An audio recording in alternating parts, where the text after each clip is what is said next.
드리시겠습니다. 네, 잠시 기도 먼저 드리시겠습니다. 하나님 아버지, 주님께서 구별하여 주신 거룩한 날 이렇게 은혜교회에 와서 말씀을 전하게 하여 주심을 감사드립니다. 하나님 아버지여, 이 시간 우리가 주님 앞에 찬양을 드리며 나아갈 때 우리의 가운데, 이곳 가운데 임하여 주셔서 우리의 예배를 받아 주시옵소서. 또한 부족한 종이 이 시간 말씀을 전합니다. 아버지여, 나는 가려주시고 온전히 예수 그리스도만, 주 하나님만 나타낼 수 있도록 나의 입술과 생각들을 주님께서 주장하여 주시옵소서. 듣는 성도들 또한 주님께서 함께하여 주셔서 은혜의 말씀으로 아멘 화답할 수 있는 은혜의 시간이 되게 하여 주시옵소서. 이 모든 말씀 예수님의 이름으로 기도드립니다. 아멘. 네, 참 이렇게 은혜의 시간을 허락해 주신 우리 김목희 목사님 너무 감사드립니다. 너무나도 부족하고 연약한 종입니다. 네, 저는 간단히 먼저 소개를 하면 올해 4월 12일 날 목사 안수를 받았습니다. 이제 목사님과 같은 백석 교단이고요. 네. 그리고 이제 저희 아버님이 세서만교회 목사님이시고, 그래서 이제 김부기 목사님을 알게 되었습니다. 오늘 그동안 설시영 원사님을 가끔 뵀었는데 찬양하시는 모습을 보고 되게 열정적으로 은혜스럽게 찬양하시는구나, 찬양인들 너무 잘하신다라는 생각이 들었고요. 또 우리 홍경민 권사님께서 말씀에 해당하는 특성을 해주셔서 제가 말씀을 안 전해도 되지 않을까라는 생각이 들 정도로 은혜의 시간이었던 것 같습니다. 네, 사랑하는 성도 여러분, 오늘 설교의 제목처럼 하나님은 내 이름을 아시는 분입니다. 그리고 그 이름을 부르실 때 우리의 삶은 달라지기 시작합니다. 오늘 말씀을 준비하면서 제 어린 시절 잊을 수 없는 한 장면이 마음속 깊이 떠올랐습니다. 저는 1981년 제가 5살 때 일입니다. 제가 어렸을 때 지금도 잊을 수 없는 강렬한 체험을 한 적이 있는데요. 그의 첫째 주일 하나님께서 저의 꿈 가운데 저를 찾아오셨습니다. 처음에는 하늘이 좌우로 열리기 시작하였고 그 가운데 어떤 빨갛고 환한 구름이 나타났습니다. 그리고 그 위에 하나님께서 나타나셨습니다. 그리고 위험 있는 목소리로 너희는 듣거라, 그 아이를 내게로 올려보내라 라고 큰 소리로 말씀하셨습니다. 그러자 하늘에서 새덩이 같은 작은 물체가 하늘에서 쑥쑥 내려오기 시작했습니다. 그리고 제가 있는 곳까지 내려왔을 때 그 안에는 운전수가 타고 있었고 그 운전수는 저한테 타라고 했습니다. 참 신기한 것이 그때가 81년이면 상당히 오래전 일이잖아요. 그런데 자동차에 운전수가 있고 그 운전수가 저를 안내해서 타라고 해서 타는 놀라운 경험을 하게 된 것입니다. 그래서 저는 탔고 그랬더니 이 새덩이 같은 것이 쑥쑥 올라가더니 하나님께서 계신 공중까지 올라가는 것이었습니다. 그때 하나님께서 저에게 물으셨습니다. 내가 누구니? 그래서 저는 대답했습니다. 예, 제가 정재훈이에요. 그러자 하나님께서 말씀하셨습니다. 그래, 내가 정재훈이구나. 야, 참 반갑다. 하시면서 저를 꼭 끌어안아 주셨습니다. 그리고 하늘나라에 함께 올라가게 되었습니다. 이 기억은 지금도 생생하게 기억합니다. 그리고 또 감사하게도 저희 어머니께서 그 꿈을 공책에다가 기록해 주셔서 더 잘 기억할 수 있는 것 같습니다. 그 어린 마음에 느낀 하나님의 사랑은 지금도 사라지지 않습니다. 오히려 인생의 고비를 겪을 때마다 그 하나님께서 안아주셨던 그 사랑이 저를 붙드는 근원이 되었습니다. 나는 하나님께 불림받은 존재다. 그 확신이 있었기에 흔들릴 때에도 돌아올 곳이 있었던 것입니다. 그런데 저는 그 이후에도 완전한 삶을 사는 것은 아닙니다. 실패도 있었고요. 낙심도 있었고 때로는 하나님을 멀게만 느껴졌던 시간들이 있었습니다. 그럴 때마다 제 마음에 이런 질문이 떠오를 때가 있었습니다. 하나님이 정말 지금도 나를 알고 계실까? 정말 지금도 나를 사랑하실까? 어린 시절 그 체험은 환상이 아니었을까? 왜 내 감정이 만들어낸 내 착각은 아니었을까? 하는 그런 흔들리는 순간들도 있었습니다. 그런데 2015년, 16년에 하나님께서 저한테 말씀으로 말씀해 주셨습니다. 이제 교회를 가면 신년에 말씀을 뽑잖아요.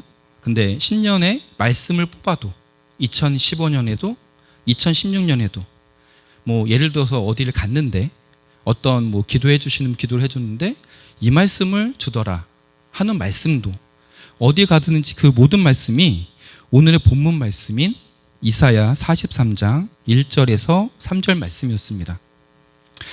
야곱아 너를 창조하신 여호와께서 지금 말씀하시느니라. 이스라엘아 너를 지으신 이가 말씀하시느니라. 너는 두려워 말라. 내가 너를 지명하여 불렀나니 너는 내 것이라. 이 말씀은 마치 처음 하나님이 제 이름을 불러주셨던 그 순간처럼 제 영혼 깊숙한 곳에 다시 말씀하시는 것과 같았습니다. 그래, 내가 정재훈이구나. 나는 여전히 너를 알고 있단다. 그리고 너는 내 것이다. 성도 여러분, 저는 이 말씀을 단지 저에게만 주시는 음성이 아니라고 생각합니다. 그렇게 믿습니다. 여러분도 같은 질문을 하셨을 때가 있었을 것입니다. 하나님이 정말 나를 알고 계실까? 내가 이렇게 지금 힘들고 어려운데 하나님은 나의 고통을 알고 계실까? 그리고 오늘 하나님은 여러분에게 같은 음성으로 말씀하십니다. 너는 내 것이다. 이사야 43장은 그런 하나님의 말씀의 선언으로 시작을 합니다. 그 전에 이스라엘은 하나님 앞에 실패한 백성이었습니다.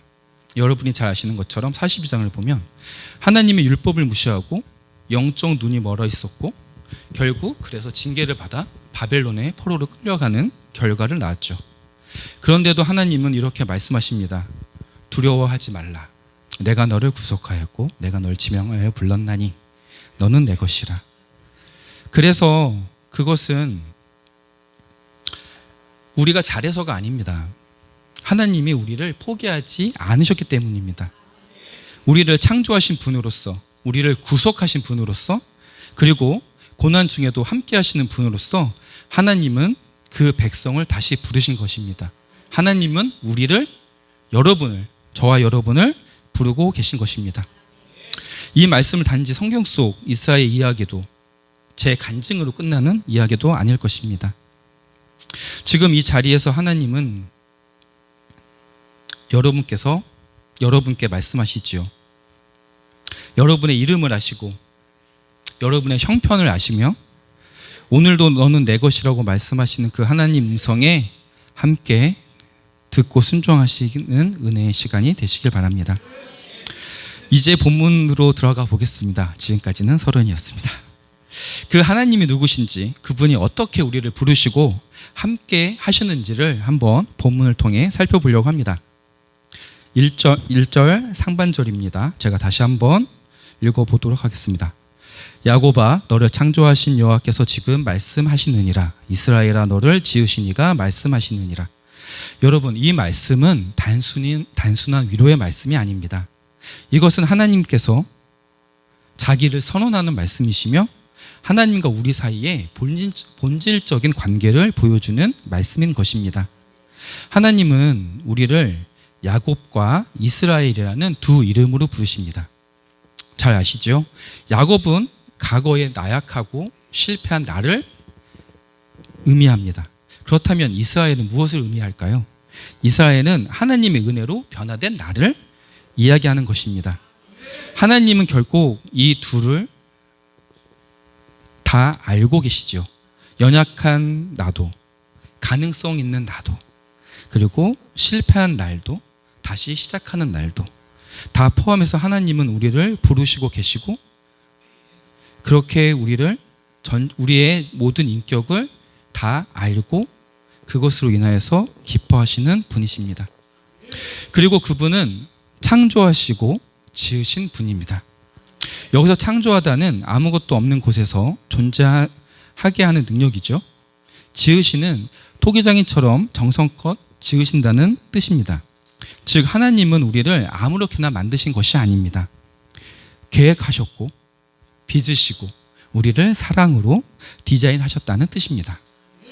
우리는 이렇게 우연히 태어난 존재가 아니라 지금의 나의 성격과 가정, 환경까지도 하나님 계획 안에 있는 것입니다. 그리고 그 하나님이 나의 이름을 아십니다. 그래서 하나님은 지금의 나를 아시고 그대로 부르신 것입니다. 이 진리를 증명하는 놀라운 일을 제가 이 시간 간증으로 이야기를 하려고 합니다.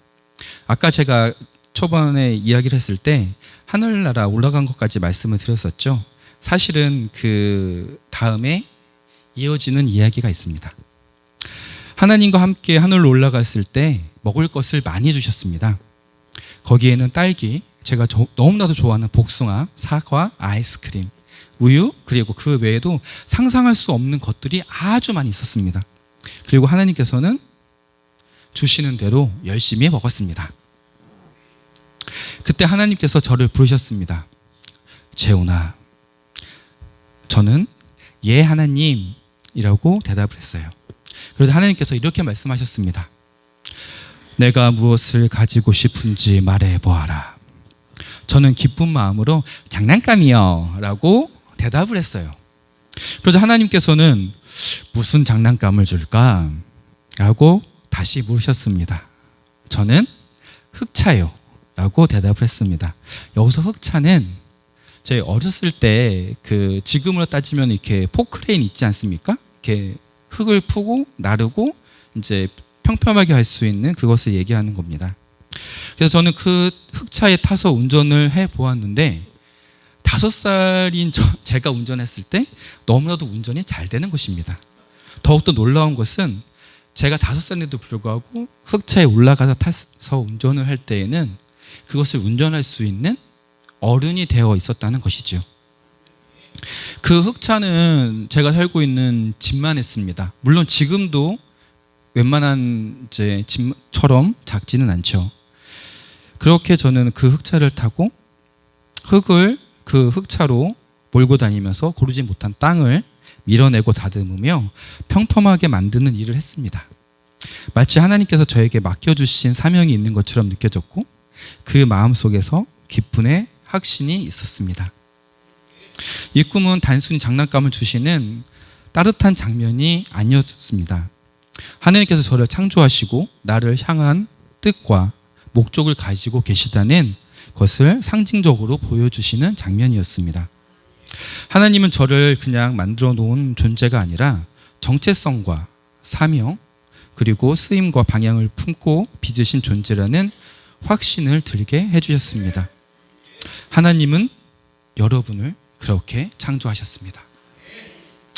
사랑하는 여러분, 이 짧은 어린 시절의 체험이 저의 정체성과 하나님과의 관계가 깊은 흔적을 남겼습니다. 하나님은 제 이름을 아셨고 제 존재를 정확하게 알고 계셨으며 그분은 저를 창조하신 분일 뿐만 아니라 제 이름을 불러주시는 분이셨습니다.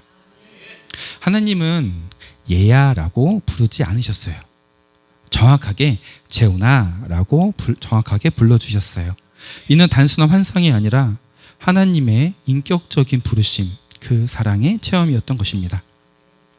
하나님은 여러분의 이름도 알고 계십니다. 이름을 아신다는 것은 존재의 깊이까지 아신다는 것입니다.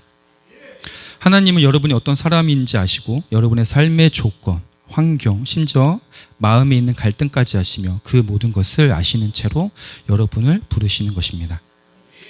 우리가 연약한 야곱이라도 하나님 여전히 우리를 부르십니다. 때로는 실패하고 혼란스러워도 하나님은 야곱아 내가 너를 창조하였다라고 말씀하시죠. 또 때로는 우리가 이스라엘로 변화된 존재로서 하나님의 뜻에 쓰리 받을 수 있다는 가능성을 보시고 이스라엘아 내가 너를 지었다라고 말씀하십니다. 저는 이 말씀을 묵상하면서 하나님께서 제 이름을 불러주셨던 그 경험을 떠올릴 때마다 깊은 감격을 느끼게 됩니다. 여러분도 그러한 감격의 순간이 있지 않으십니까? 처음 하나님을 인격적으로 만났을 때 그때를 기억하십니까? 하나님은 여러분을 모르는 분이 아니십니다. 여러분을 만드셨고 이름을 지으셨고 삶의 모든 순간을 아시는 분이시죠. 하나님은 우리를 아무렇게나 창조하지 않으셨습니다. 그분은 정성을 다하여 계획과 목적을 가지고 빚으셨습니다. 그래서 우리는 우연히 의미 없이 태어난 존재가 아니라 하나님의 의지와 목적 속에 태어난 하나님의 작품입니다. 그 하나님의 우리의 이름을 아시고 불러주십니다. 오늘 이 말씀을 통해 여러분의 정체성을 다시 확인하시기 바랍니다. 나는 하나님께서 창조된 존재이며 하나님께서 내 이름을 아시는 존재입니다. 하나님은 오늘도 나의 이름을 부르시며 너는 내 것이라고 말씀하십니다. 이어서 1절 하반전을 보려고 합니다. 너는 두려워하지 말라. 내가 너를 구속하였고 내가 너를 지명하여 불렀나니 너는 내 것이라. 하나님께서 우리를 부르실 때 무작위로 부르는 것이 아닙니다. 하나님은 우리를 명확하게 지명하여 부르십니다. 지명하여 부르신다는 것은 예를 들어 군대에서 번호로 부른다거나 그렇게 부르는 것이 아니라 부모가 자녀의 이름을 사랑으로 부르는 것과 같습니다. 저는 어렸을 때 저희 아버님이 어머님이 재훈아라고 불러주셨겠죠. 물론 여기 계신 성도님들도 부모님께서 그렇게 불러주시고 그리고 또 성도님들의 자녀들을 그렇게 불러주실 것입니다. 지명하다라는 말은 히브리어로 카라라는 단어입니다. 단순히 부르다라는 의미를 넘어서 이름을 불러서 부르다. 즉 개인적으로 지정해서 선택했다는 깊은 의미를 담고 있습니다.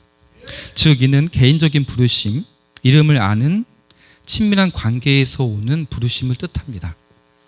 이처럼 하나님 우리를 명확하게 아시고 부르시는 것입니다. 더 놀라운 것은 그 하나님의 부르심이 단순한 이름의 호명이 아니라 구속이라는 희생을 통해 이루어졌다는 사실입니다. 여기서 구속하다라는 말은 단순히 도와주거나 구해주다라는 의미를 넘어서 가족이나 가까운 친족이 값을 치르고 자유롭게 한다는 뜻을 담고 있습니다. 이 단어는 그 구약 성경에 자주 나오는 고엘의 역할과도 연결되며 율법 안에서 종이 된 친족을 대신하여 값을 치르고 되찾아주는 책임 있는 사람을 가리킨다고 할 수 있습니다. 바로 그렇게 하나님께서 우리를 죄와 사망의 종살이에서 우리를 값주고 건져내 주셨습니다. 이것은 성경에서 말하는 구속입니다. 이는 단순한 감정의 충동이 아니라 하나님의 의지적인 사랑의 선택이십니다. 그래서 우리는 더 이상 방황하는 존재가 아니라 하나님께 속한 자, 하나님께서 값으로 사신 존귀한 존재가 되는 것입니다. 그래서 하나님의 이 놀라운 선언은 너는 내 것이다 라는 이 말씀은 단순한 소유의 표현이 아니라 하나님과 나와의 신뢰와 관계의 언어입니다. 그 안에서 소유와 보호, 책임과 사랑이 모두 담겨 있습니다. 하나님은 우리가 무엇을 잘했기 때문에 우리를 소유하신 것이 아니라 오직 자신의 사랑으로 우리를 자신의 것으로 삼아 주셨습니다. 그러므로 우리는 두려워하지 않아도 됩니다. 우리는 하나님의 것입니다. 값주고 사신 하나님의 소중한 존재들입니다. 이 진리가 제가 어린 시절에 경험한 또 한 장면을 떠올리겠습니다. 아까 얘기했던 그 부분인데요. 하나님이 저를 바라보고 내가 누구니라고 물었을 때 저는 조금도 없이 망설이지 않고 대답을 했었습니다. 그러자 하나님께서 기쁨에 찬 목소리로 그래 내가 정재훈이구나. 참 반갑다라고 말씀해 주셨다고 제가 말씀 들으셨죠. 근데 그 순간 저는 하나님의 따뜻한 품 안에서 말로 다 표현할 수 없는 소속감을 느꼈습니다. 나는 하나님께 속한 사람이구나. 하나님은 단지 나를 어린아이로 부르신 것이 아닙니다. 내 이름을 정확하게 아시고 나를 기쁨으로 받아주셨던 것입니다. 그 경험은 제 마음속 깊이 너는 내 것이다 라는 말씀으로 새겨졌습니다. 그것은 단순한 위로가 아니라 하나님께서 명확하게 저를 지명하여 부르셨다는 구원의 확신이었습니다. 제가 고등학교를 졸업하고 나서 저는 IT 쪽에서 일을 했었습니다.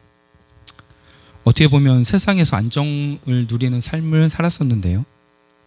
특히 2016년부터는 여러분도 많이 들어보셨을 만한 K뱅크를 구축하는 일을 했었고요. 농협 및 그 부산의 BNK라는 금융지주 전산센터 이전하는 일을 했었습니다. 은행 쪽에 금융 쪽에 일을 했었기 때문에 정말 그 많은 연봉을 받고 일을 했었습니다. 근데 그랬을 때 하나님께서 저를 부르셨습니다. 재훈아, 이제 네가 내 일을 해야 되지 않겠니? 그래서 저는 2018년부터 신학을 시작을 해서 올해 4월에 목사 안수를 받았습니다. 사람들은 저의 그 연봉을 보고 야, 넌 앞으로 잘 될 건데 왜 굳이 이제 와서 학교를 가고 공부를 하고 야, 돈도 되지 않는 목사가 되려고 그래 라고 하면서 야, 이왕이면 돈을 좀 벌어놓고 하면 되지 않겠어? 라고 세상의 방법으로 세상의 조음으로 저한테 이야기를 했습니다. 하지만 하나님은 그때 아니야, 재훈아, 이제 내가 너를 지명해서 불렀어. 너는 내 것이야. 그러니 이제 나와 함께 가자꾸나 라고 말씀해 주셨습니다. 그래서 저는 하나님의 말씀에 순종하기로 했습니다. 저는 솔직히 공부를 잘 하지 못합니다. 되게 어려웠습니다. 그리고 더 힘들었던 것은 하나님께서 저에게 일을 하지 말라고 하셨습니다. 그리고 나서 2018년도 제가 신학을 시작하고 나서 2019년도에 무엇이 있었죠? 네, 너무나 잘 아는 코로나가 있었습니다. 그리고 나서 2023년 5월 5일 날 저희는 코로나 종식을 했습니다. 근데 저는 일을 하지 않았습니다. 근데 보통 한 해에 학비, 등록금, 그다음에 책, 교통비를 포함하면 기본 학교 다니는데 보통 1년에 1,000만 원의 돈이 들어갑니다. 그리고 생활도 해야 했습니다. 근데 일은 하지 않았습니다. 근데 지금 현재 저는 빚이 없습니다. 물론 제가 작년에 여기에 있는 아까 반주를 잠깐 해주셨던 분과 결혼을 해서 그 전세자금 대출은 있습니다. 네, 그건 어쩔 수 없는 부분이고요. 네. 그렇게 저는 2018년도부터 신학의 길을 걸었습니다. 그런데 제가 왜 빚이 없는 걸까요? 일을 하지 않았는데. 그것은 하나님께서 도와주셨기 때문입니다. 하나님께서 저와 함께 해주셨기 때문입니다. 하나님께서 하나님 말씀에 순종하는 저에게 은혜로 주변 사람들을 통하여서 저한테 베풀어 주셨고 갚아주셨고 은혜를 베풀어 주셨던 것입니다. 제가 절대로 하나님께서 동행한다고 해서 저의 삶이 힘들지 않았던 것이 아닙니다. 하나님께서 함께 해주시고 나를 지명하여 불렀지만 그렇다고 해서 나의 고난이 없어지는 것이 아닙니다. 단지 하나님과 동행했을 때 하나님이 책임져 주시고 나와 함께 하신다는 것입니다. 그 이후에 제 삶은 많은 일이 있었습니다. 그렇지만 아직도 힘듦이 있고 힘들 때가 있습니다. 세상에서 흔들릴 때마다 저는 그때 하나님이 제 이름을 불러주시고 너는 내 것이라 라고 하신 그 장면을 떠올립니다. 이는 단지 감정의 위로가 아니라 구속의 확증, 하나님의 소유로 산 인생의 선포입니다. 사랑하는 성도 여러분, 하나님은 여러분도 이렇게 부르고 계십니다. 두려움 속에 있는 여러분에게 두려워하지 말라, 내가 너를 구속하였다라고 말씀하십니다. 누구도 여러분을 대신해서 이 세상에서 불러주지 못할 그 이름을 하나님께서는 정확하게 하시고 명확하게 부르십니다. 그리고 여러분에게 이렇게 말씀하십니다. 너는 내 것이라. 여러분께서 이 말씀을 들으실 때 단지 성경의 한 구절로 지나치지 마십시오. 하나님 지금도 이 시간에 여러분의 각자 이름을 부르시고 계십니다. 하나님의 품으로 초청하고 계십니다. 우리가 세상의 기준에 흔들려도 하나님의 부르심엔 변함이 없습니다. 제가 계속 반복하고 있죠. 너는 내 것이라. 이 말씀이 오늘 여러분 가슴에 다시 한번 새겨지기를 축복합니다. 하나님께서 2절을 통하여서 고난 중에 나와 함께 하심을 말씀해 주고 계십니다. 2절을 봉독하겠습니다. 내가 물 가운데로 지날 때에 내가 너와 함께 할 것이라. 강을 건널 때에 물이 너를 침몰하지 못할 것이며 내가 불 가운데로 지날 때에 타지도 아니할 것이요 불꽃이 너를 사르지도 못하리니. 아멘. 하나님께 속한 자에게도 물과 불, 고난은 찾아옵니다. 믿는 자에게 고난이 없다는 것은 거짓 위로입니다. 하지만 성경은 분명히 말씀하십니다. 그 고난은 지날 때라고요. 고난은 지나가는 과정입니다. 머무는 자리가 아닙니다. 이스라엘 백성이 홍해도 건넜고 요단강도 건넜습니다. 하나님의 백성들은 건너갔지요. 사드락과 메삭과 아벳느고는 불 가운데 있었지만 타지 않았습니다. 그들이 불 가운데 던져졌을 때 그 불이 없어진 게 아닙니다. 하나님께서 함께 그들을 하시고 임하셨기 때문에 그들을 지켜주셨던 것입니다. 하나님은 고난을 없애시고 신다고 약속하지 않으셨습니다. 대신 고난 속에 내가 너와 함께 할 것이다 라고 말씀하셨습니다. 이것이 바로 하나님의 임재의 약속이며 우리가 끝까지 무너지지 않는 진짜 이유입니다. 불은 시험과 고통을 상징합니다. 물은 위협과 혼돈, 즉 죽음을 의미합니다. 하지만 하나님께서 함께 하시는 사람은 침몰하지도 않고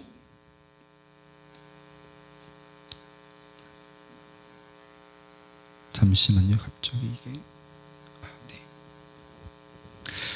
죄송합니다. 네, 하나님께서 함께 하시는 사람은 침몰하지도 않고 타지도 않습니다. 사단은 욥의 육체를 치명적으로 공략했죠. 하지만 그의 육체는 공략했을지언정 그의 믿음은 뺏지 못했습니다. 하나님이 함께 하셨기 때문입니다.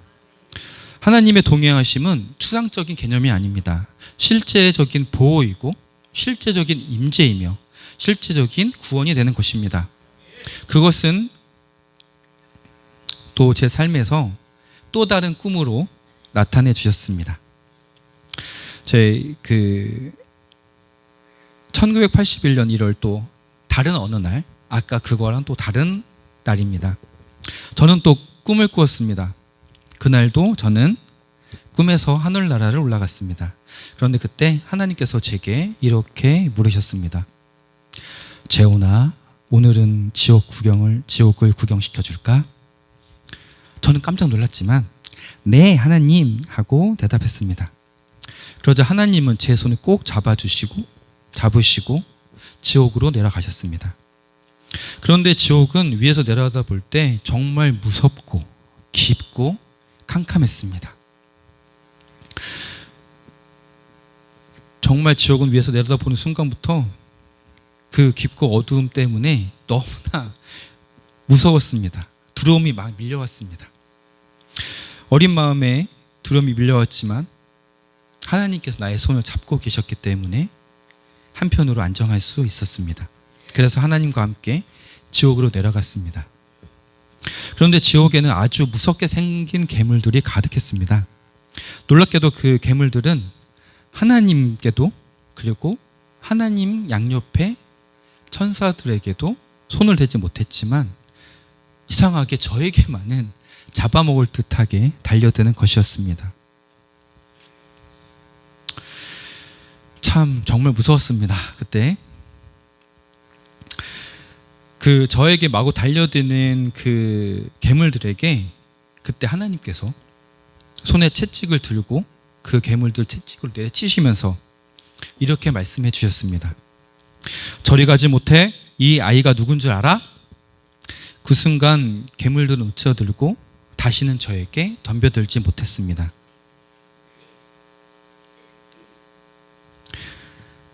그리고 나서 기억의 첫 번째 칸을 보게 되었습니다. 그곳은 괴물처럼 생긴 사람들, 괴물처럼 생긴 것들밖에 없었습니다. 그런데 모두들 배를 잡고 아이고 배고파, 아이고 배고파 하고 있는 것입니다. 근데 그들에게 하나님께서 은혜를 베푸셔서 하늘에서 빵을 실에 달아서 매달아 보내주셨습니다. 참 신기한 것이 빵을 실에 달아서 매달아 주셨는데 그 많은 괴물들 같은 존재들이 한 입씩 먹는 것입니다. 이상하게 한 입씩 딱 먹고 하는데 누구는 크게 먹고 작게 먹어도 남지도 않고 부족하지도 않는 것입니다. 저에게는 정말 신기한 일이었습니다. 그리고 나서 두 번째 칸으로 갔습니다. 두 번째 칸은 반은 사람 같고 반은 괴물 같은 존재들이 있었습니다. 근데 여기는 조금 좋은 걸 내려주십니다. 빵이 아니라 통닭을요. 통닭을 줄에 달아서 쭉 내려주시는데 똑같이 여기도 한 입씩 먹습니다. 그런데 신기한 것이 똑같이 여기도 남지도 않고 부족하지도 않습니다. 근데 변화는 세 번째 칸에서 옵니다. 세 번째 칸에는 사람들이 있었습니다. 근데 이 신기한 것이 여기도 하나님께서 밥을 주십니다. 근데 밥을 실에 달아서 밥을 주시는데 신기한 것이 사람들이 정말 긴 수저를 가지고 있습니다. 그래서 이 긴 수저로 자기가 먹으려고 하는 사람들은 밥을 먹지 못합니다. 결국엔 어떻게 먹을 수 있느냐? 서로 떠먹여주면 먹을 수 있습니다. 거기서도 내가 너한테 떠먹여 줄게. 너 나한테 떠먹여줘. 뭐 이랬었는지는 명확하게 기억나진 않습니다. 하지만 자기 혼자 먹으려고 하는 사람들 먹지 못하고 그리고 남을 배려해서 남한테 먹여주는 사람들은 그 사람인 나도 먹여주는 그런 놀라운 광경을 보게 됐습니다.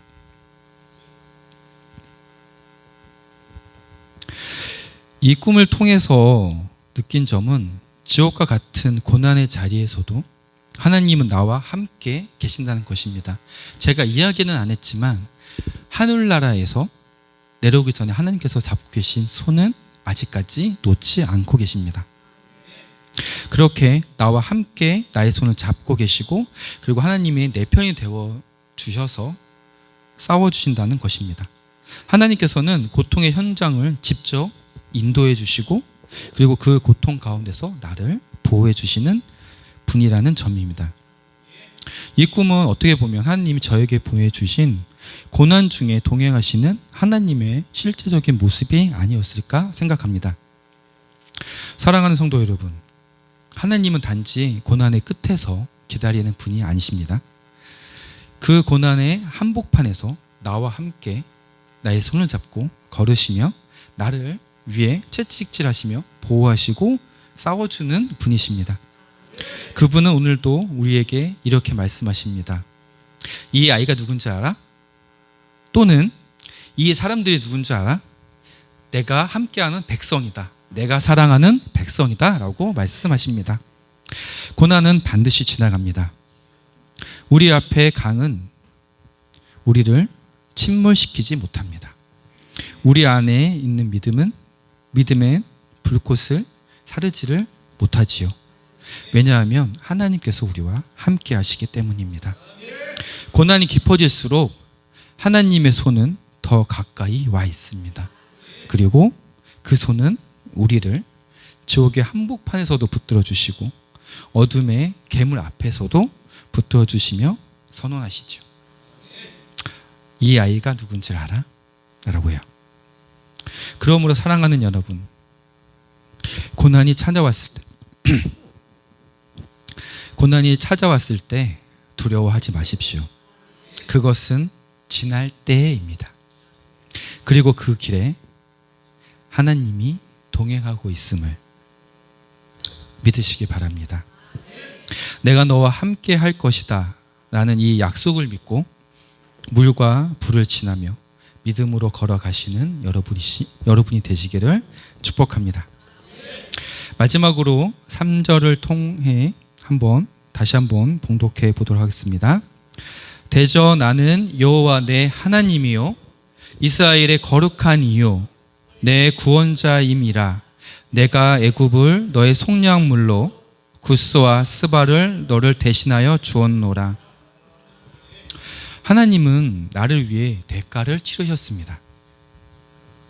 오늘 본문에서 하나님은 이스라엘의 백성을 향해 분명히 선포하시죠. 나는 여호와 내 하나님이라. 이스라엘의 거룩한 이요 내 구원자라고요. 이것은 단순한 자기소개가 아닙니다. 하나님께서 우리와 맺으신 언약의 깊이 그리고 그 사랑의 무게를 보여주는 고백입니다. 하나님은 그냥 하나님이 아닙니다. 어떤 하나님이라고요? 그분은 여호와 내 하나님이십니다. 내가 포로되었던 고난 중에 있던 심지어 하나님을 잊고 살아가던 하나님은 여전히 내 하나님이라고 말씀하여 주시고 계십니다.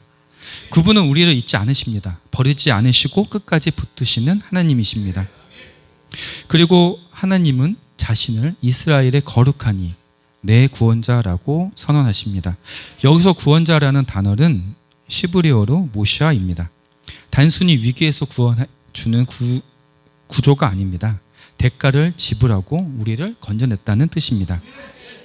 하나님은 멀리서 지켜만 보는 분이 아니시죠?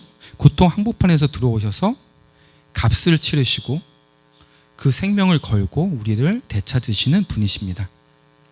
그래서 이렇게 말씀하신 것입니다. 애굽을 너의 속량물로 구스와 스바를 너를 대신하여 주었노라. 이것은 단순한 고대 국가의 나열이 아닙니다. 이스라엘 하나를 구원하시기 위해 하나님이 열방을 대가로 나눠주셨다는 것입니다. 그만큼 하나님의 백성 한 사람 한 사람이 그분께 너무나도 소중한 존재라는 뜻이죠. 이 장면 자연스럽게 십자가를 떠올리게 합니다. 하나님은 우리를 구원하시기 위해 예수 그리스도를 속량물로 내어주셨습니다. 나를 위해 하나님의 아들이 생명을 내어주시는 것입니다. 하나님의 보화를 있는 것을 마다하지 아니하신 그 사랑이 오늘 우리의 존재를 정의하는 것입니다. 그러므로 나는 값진 존재입니다. 역시 여러분 또한 값진 존재입니다. 왜냐고요? 하나님이 대가를 치르시고 얻으신 자이기 때문입니다. 저는 또 다른 꿈에 꾸었습니다. 제가 그 1월 한 달 동안 정확하게 몇 번을 꾸었는지는 모르지만 어머님께서 그 적어놓으신 꿈하고 제가 부분적으로 이렇게 기억하는 꿈이 있기 때문에 이야기를 하는 것인데요. 어떤 하루는 이제 보물섬을 가게 됐습니다. 하늘날 올라가서. 그리고 그 보물섬에서 보물섬이니까 당연히 보물이 있었겠죠. 그리고 돈도 많았습니다. 그래서 보물도 챙기고 돈도 가지고 형과 함께 오려고 하는데 거기에 악한 무리들이 있었습니다. 그래서 그 악한 무리들이 형을 잡아갔습니다. 이왕이면 동생인 저를 잡아가고 형이 구해줘야 되는데 형을 잡아가고 동생인 제가 구하는 그런 상황이 됐습니다. 명확한 하나님의 뜻이 있으리라 생각합니다. 그래서 저는 수류탄을 던져서 그 악한 무리들을 태워버리고 그리고 형을 구해서 보물과 돈을 챙겨가지고 부자가 돼서 돌아왔습니다. 참 황당한 이야기죠. 그 당시엔 그저 신기한 꿈처럼 느꼈습니다. 지금 돌이켜보면 그 꿈은 단순한 모험담이 아니라 복음의 그림자였던 것 같습니다. 소중한 일을 구하기 위해 내가 가진 것을 던지고 목숨을 걸고 싸우는 장면, 그것은 바로 하나님께서 우리를 위해 행하신 구원의 이야기였던 것이었습니다. 하나님은 우리가 죄와 죽음의 권세 아래 묶여 있을 때 그분이 가장 귀한 것을, 그 아들 예수 그리스도죠, 우리의 속량물로 내어주셨습니다. 우리를 되찾기 위해 하나님은 하늘의 보화, 그다음에 자신의 생명, 사랑하는 하나님의 아들까지 아낌없이 내어주셨습니다. 사랑하는 여러분, 우리는 대가 없이 얻어진 존재가 아닙니다. 우리는 하나님의 사랑이라는 값을 지불한 존재입니다. 그 사랑이 오늘 우리를 이 자리에 있게 했습니다. 하나님은 지금도 말씀하십니다. 너는 내가 대가를 치르고 얻은 자다. 나는 너의 하나님이다. 나는 너를 포기하지 않는다. 그러므로 우리는 담대할 수 있습니다. 우리는 세상의 기준이 아니라 하나님의 십자가 사랑 안에서 우리의 가치를 봅니다. 십자가가 말해주죠. 하나님은 너를 위해 모든 것을 다 내어주셨다고. 그리고 너는 존귀하고 소중한 존재라고. 이제 그 사랑을 받은 우리는 어떻게 살아가야 할까요? 값주고 사신 우리를 향한 하나님의 기대에 우리는 어떻게 응해야 할까요? 결론적으로 이 말씀 앞에서 우리가 붙들어야 할 삶의 태도와 방향을 함께 나누려고 합니다. 우리는 오늘 이사야 43장 1절에서 3절 말씀을 통해 하나님의 깊은 마음을 함께 살펴보았습니다. 하나님은 우리를 창조하셨고, 그리고 죄로부터 우리를 구속하셨고, 고난 속에서도 우리와 함께 하시며 우리를 위해 대가까지 치르셨습니다. 무엇보다 중요한 건 하나님은 오늘 이 자리에 있는 우리의 각자의 이름을 알고 계시다는 것입니다. 우리가 어떤 각오를 가졌던, 어떠한 고난을 지니고 있던, 하나님은 너는 내 것이라 라고 말씀하십니다. 이 모든 사실은 우리에게 한 가지 진리를 분명하게 말해줍니다. 하나님은 우리를 버리지 아니하시고 포기하지 아니하시며 지금도 사용하고 계신다라는 것입니다. 오늘 제가 간증한 이야기도 결국 이 진리 안에 있습니다. 저는 제 삶에서 일어난 수많은 일들, 부끄러운, 실패한, 방황했던, 두려웠던 그 모든 시간이 하나님께서 나를 준비시키시는 시간이었다는 것을 깨달았습니다. 마치 어두운 터널을 지나는 줄만 알았는데 알고 보니 하나님께서 나를 빚고 계셨고 나를 향한 부르심이었고 예비하셨던 시간이었다는 것입니다. 우리는 종종 스스로에게 묻습니다. 내가 과연 하나님께 쓰임받을 수 있을까? 나는 이미 너무 나이가 많지 않을까? 내가 너무 많은 실수와 죄를 지은 건 아닐까? 하지만 하나님은 우리의 자격이 아니라 하나님의 성품과 뜻에 따라 우리를 사용하십니다. 우리는 하나님의 손을 직접 만드신 그릇과 같습니다. 우리는 하나님의 품에 안긴 사랑받는 자녀입니다. 어려운 순간에도 우리를 꼭 붙들고 계십니다. 그리고 우리는 하나님께서 값을 치르고 다시 찾아오신 정말 소중한 존재입니다. 하나님 오늘도 우리에게 말씀하십니다. 너는 내 것이라. 두려워하지 말라. 내가 너를 지명하여 불렀고 내가 너와 함께 하겠다. 이 말씀은 단순한 위로가 아닙니다. 우리 인생에 대한 하나님의 계획이고 선언이며 사명입니다. 이제 우리가 해야 할 일은 단 하나입니다. 무엇일까요? 그것은 믿음으로 반응하는 것입니다.